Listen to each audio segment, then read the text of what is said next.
শুভেন্দু অধিকারী কথা আসি, কারণ আবারও আমরা শুভেন্দু অধিকারীর মুখে সিএএ প্রসঙ্গ শুনলাম। তিনি বললেন যে চলতি মাসে সিএএ পোর্টাল চালু হয়ে যাবে এবং সরাসরি অ্যাপের মাধ্যমে এনরোল করতে পারবেন, এনরোলমেন্টটা হতে পারবে।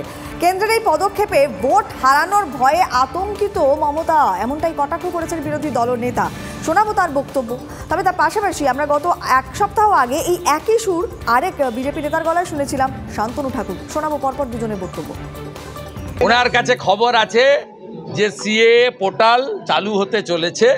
আইন তো আগেই হয়েছে, রুল ফ্রেম হয়ে গেছে, ফেব্রুয়ারি মাসেই এক্সিকিউশনের দিকে যাচ্ছে ভারত সরকারের গৃহ মন্ত্রণালয়।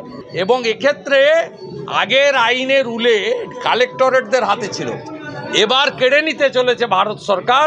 সরাসরি আপনি অ্যাপের মধ্য দিয়ে আপনার এনরোলমেন্ট করতে পারবেন।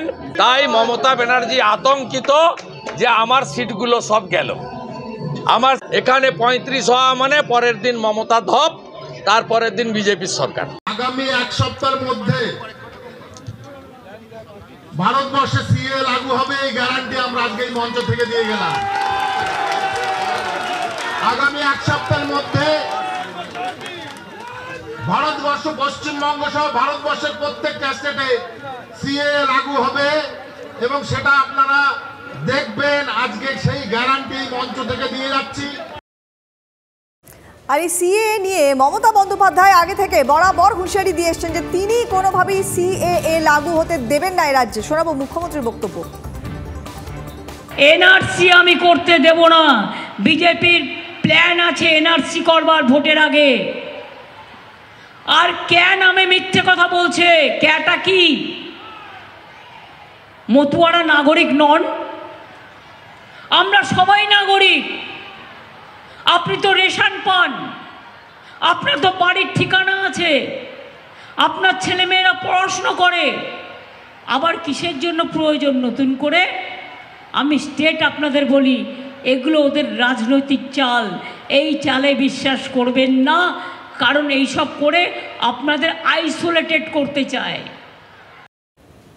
কথা বলবো প্রদীপ্ত কান্তি ঘোষ, আমাদের সহকর্মী রয়েছেন। প্রদীপ্ত, লোকসভা ভোটের মুখে আবারও এই সিএএ এই মুহূর্তে অন্যতম গুরুত্বপূর্ণ আলোচ্য বিষয়, কারণ আমরা দেখছি বিজেপির সমস্ত স্তরের নেতারা অবিলম্বে এই সিএএ লাগু হবে বলে গলা ফাটাচ্ছেন। আর অন্যদিকে মমতা বন্দ্যোপাধ্যায় শুরু থেকে বলে আসছেন এবং এখন অবধি তার স্ট্যান্ড যে তিনি কোনোভাবেই সিএএ লাগু হতে দেবেন না। এবং এবার তো আরও বললেন যে সিএএ নিয়ে মিথ্যে কথা বলছে কেন্দ্র।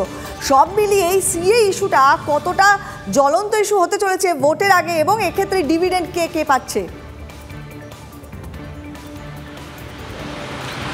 দেখো, মিথ্যে কি সত্যি তার উত্তর হয়তো খুব তাড়াতাড়ি মিলবে। এবং শান্তনু ঠাকুর যে কথা বলেছিলেন তার সময়সীমা আজকে শেষ হচ্ছে।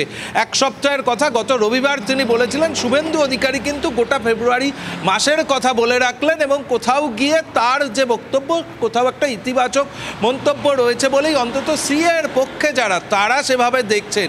তবে লোকসভা নির্বাচনে যদি সিএ লাগু করতে পারে তাহলে এই যে যারা ধর্মীয় কারণে বিতাড়িত হয়েছিল সেই ভোট ব্যাংক কিন্তু বিজেপি সুরক্ষিত করতে পারবে।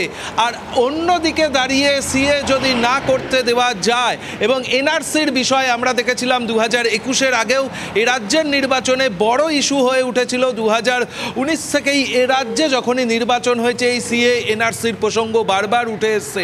অর্থাৎ কোথাও মেরুকরণের রাজনীতিকে ব্যবহার করতে গেলেই এই দুটি শব্দকে ব্যবহার করে থাকেন তৃণমূল এবং বিজেপির নেতৃত্ব। তবে যদি সিএ লাগু করতে পারে তাহলে কিন্তু পাল্লা ভারী অবশ্যই বিজেপির দিকে কিছুটা যাবে। আবার পক্ষান্তরে সংখ্যালঘু ভোট কিন্তু আরও বেশি করে সংঘবদ্ধ হবে মমতা বন্দ্যোপাধ্যায়ের দিকে। তার কারণ গোটা বিষয়টার ক্ষেত্রে কিন্তু ধর্মীয় বিভাজন, ধর্মীয় কারণে যারা বিতাড়িত হয়েছিল তাদের ক্ষেত্রে এই সিএটা লাগু হবে। অর্থাৎ নজর রাখো